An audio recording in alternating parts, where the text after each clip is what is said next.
Hey guys, and welcome to another First Impressions video, the video game series in which we look at a brand new released game and I give you my first thoughts and impressions on it.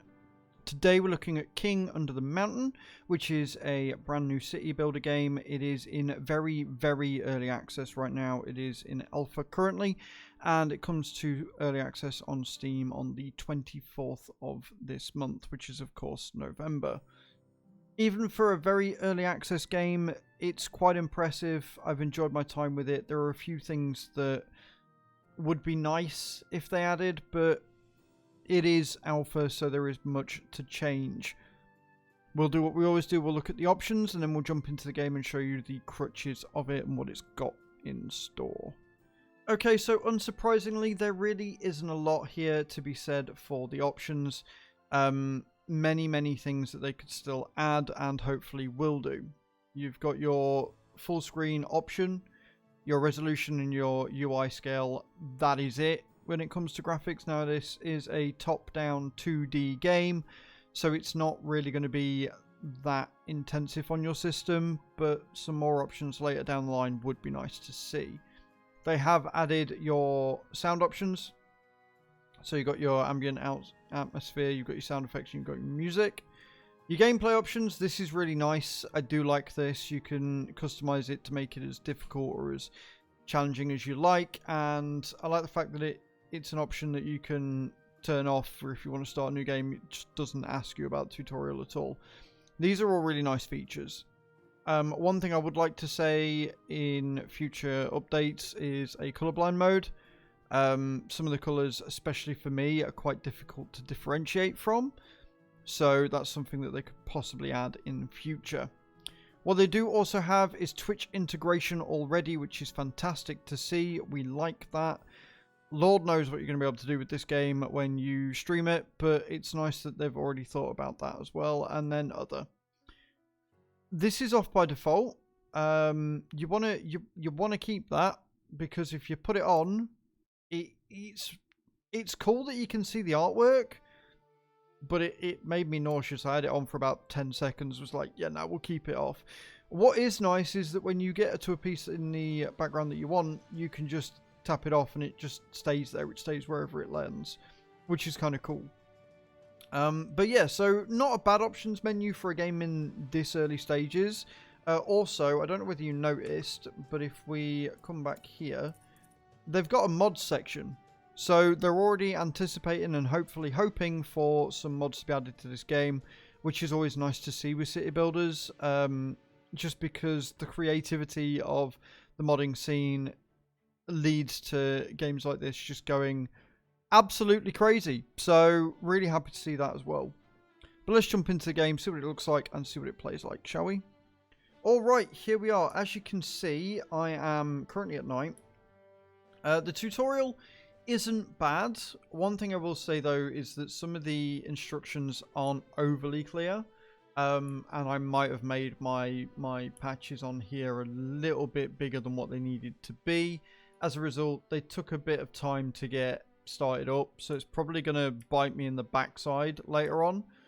But we're doing alright. We've got ourselves a walled area, we've got ourselves an area for tools and for food and for cooking the food and for just eating the food and the actual food itself. There is a full crafting set here, which is really nice. Like, the graphics are pretty good. For the fact that it's a 2D game, like the lighting effects, especially at night, are kind of cool. Everything's got shadows. It works really well. It plays really smooth. The animations aren't bad either. You've got everything you need in the top right hand corner, and then you've got orders and things that you can do in the bottom left, and just simply pressing the right mouse button will enable you to go back. The map, I don't know what to make of the minimap, honestly. I get what it's there for, but I haven't really looked at it or found a use for it at the minute. Just generally, like, scrolling seems to be good enough, but I'm sure later on down the line that will change and I will need it.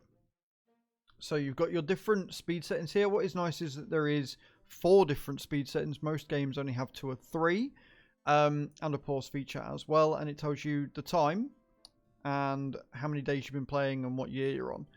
It is also important to note that the game does have an autosave feature, and it will save at midnight every day. It also saves when you exit back to the menu.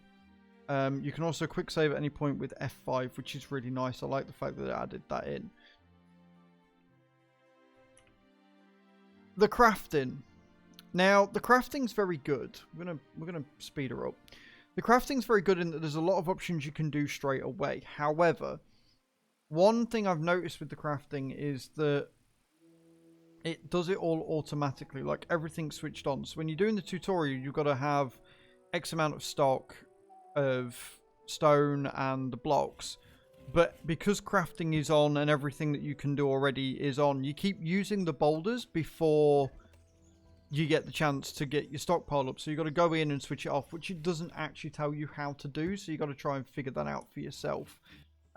Maybe having it where the tutorial shows you what each of the different items are and allows you to switch those on as an extra stage wouldn't be a bad idea for future renditions of the game. The crafting itself, again, is really cool. It's very simple. I wouldn't mind a different UI or a different aesthetic to this, but again, this is very early alpha, so I expect this is all going to change. But you can see you've got log and mushroom log and how many planks you get as a result, and then to stop it you can just literally do that, or you can heighten the priority or lower the priority depending on how much stuff you've got and how much stuff you need. You can then go to your workbench here and you can have a look at the stone. It is a bit finicky with actually what you're trying to select. Sometimes it will select the entire workshop, and other times it will select the thing you're actually trying to click on. And again, so we've got millstone and we've got gears and things, but nothing else yet, because the game leaves you once you've got this set up and this is it. This is your shit that you're going with. This is your area, and it just kind of leaves you to do it, which is completely fine because the stuff that's told you is pretty much standard, and you can click through and find out what else you want to do. So if you want to start making other stuff, you look through here and you can, as you learn things, you will be able to add more stuff. So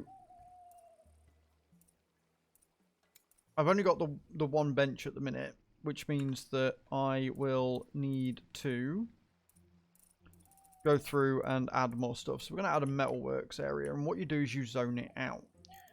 So you zone it out like so, and then you can add some furniture. We're going to add a coke oven in there like so, and then we can add a furnace there as well, and then we can add a forge. And then what will happen is each of your little workers here will go through and they will get around to it depending on the priority order, and they will make what you need.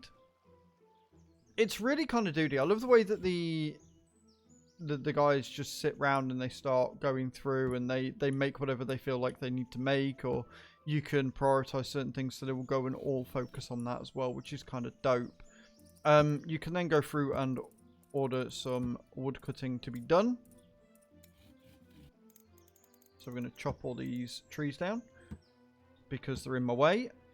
One thing I have noticed, which is a bit of a problem, is if you want to build a door, it won't let me yet, and I don't quite know why. I've not been able to build a door, and it won't let me. It just keeps coming up with red. So I've got to try and figure that out. I don't know whether it's because I've not left a space for it to be able to do so, or whether there's something I'm missing, or whether I haven't been able to craft a door yet because I don't have the materials. Not entirely sure. I'll wait until all these trees have been cut down and I'll see if there are any holes in the wall and see if it will work then. As you can see though, there is tons here that you can craft. You've got roofing that you can do. You've got pipes that you can make. You can demolish certain things if you don't like them. Like, legit, there is loads and loads to do in this game already as an alpha.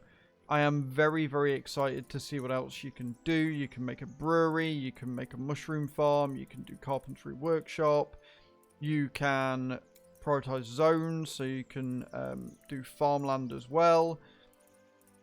There's tons. There is legitimate tons that you can do. Irrigation, you can hunt, you've got extinguish and remove. Very, very, very promising game, this one. I am very excited to see what they do.